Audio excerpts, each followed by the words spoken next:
రాయలసీమ వైపుకి వస్తే రాయలసీమలో 4 అసెంబ్లీ పార్లమెంట్ సెగ్మెంట్స్లో బీజేపీ డైరెక్ట్గా పోటీ చేస్తుంది. అందులో జమ్మలమడుగు, బద్వేల్, ఆదోని, ధర్మవరం.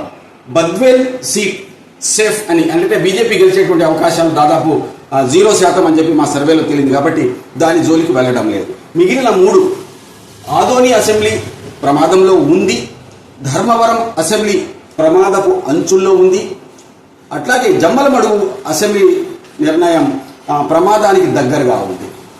జాగ్రత్తగా అక్కడ క్యాలిక్యులేషన్స్ వేసి పని చేయకపోతే ప్రమాదంలో అది కూడా పడవచ్చు. కాబట్టి ప్రమాదంలో ఉన్నటువంటి ఆదోనిని ముందు మనం తీసుకుంటే గత 2019 ఎన్నికల్లో టీడీపీకి అక్కడ 61,790 ఓట్లు వచ్చాయి, జనసేనకి 11,898 ఓట్లు వచ్చాయి, బీజేపీకి 3,854 ఓట్లు మాత్రమే వచ్చాయి, వైసీపీకి 74,109 ఓట్లు వచ్చాయి. పెద్ద పార్టీగా ఎక్కువ ఓట్లు సాధించిన పార్టీగా వైసీపీ ఎమ్మెల్యే ఇక్కడ గెలిచారు. అయితే దురదృష్టవశాత్తు అదే సమయంలో నోటాకి కూడా 1,100 ఓట్లు వచ్చాయి, కాంగ్రెస్కి కేవలం 2,151 ఓట్లు వచ్చాయి, ఇండిపెండెంట్లకు మొత్తం కలిపి 1,500 ఓట్లు వచ్చాయి.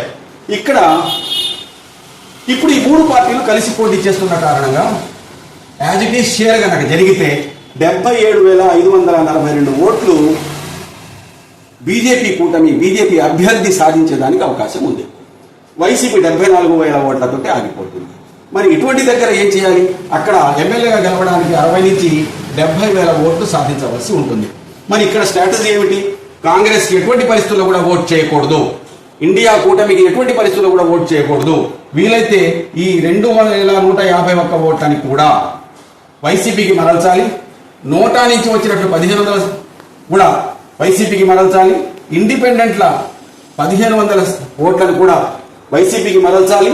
దాంతో పాటు టీడీపీలోని క్యాడర్ బీజేపీ తోటి జత కట్టడం ద్వారా అసంతృప్తికి లోనై ఉన్నారు, వాళ్ళ ఓట్లు కూడా వైసీపీకి ట్రాన్స్ఫర్ చేయగలగాలి.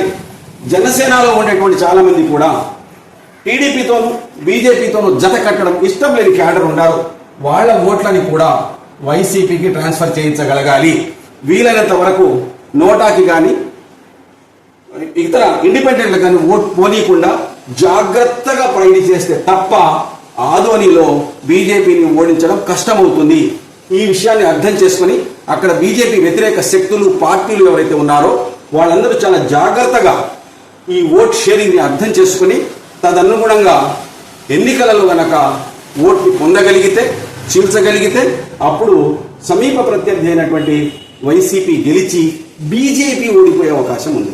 ఇక్కడ కాంగ్రెస్ పార్టీకి ఇండియా కూటమికి ఓటు చేయాలి అనేటువంటి ప్రయోగం దయచేసి చేయవద్దని చేయకూడదని, అలా చేస్తే దాని యొక్క ఫలితం బీజేపీకి అనుకూలంగా మారుతుంది అని చెప్పి మీకు తెలియపరుచుకుంటూ మరి చాలా జాగ్రత్తగా ఇక్కడ ఓట్ షేరింగ్ జరగాలి. మరి బీజేపీ వ్యతిరేక శక్తులు ఈ విషయం పట్ల శ్రద్ధ చూపిస్తారని చెప్పి ఆశిస్తున్నాను.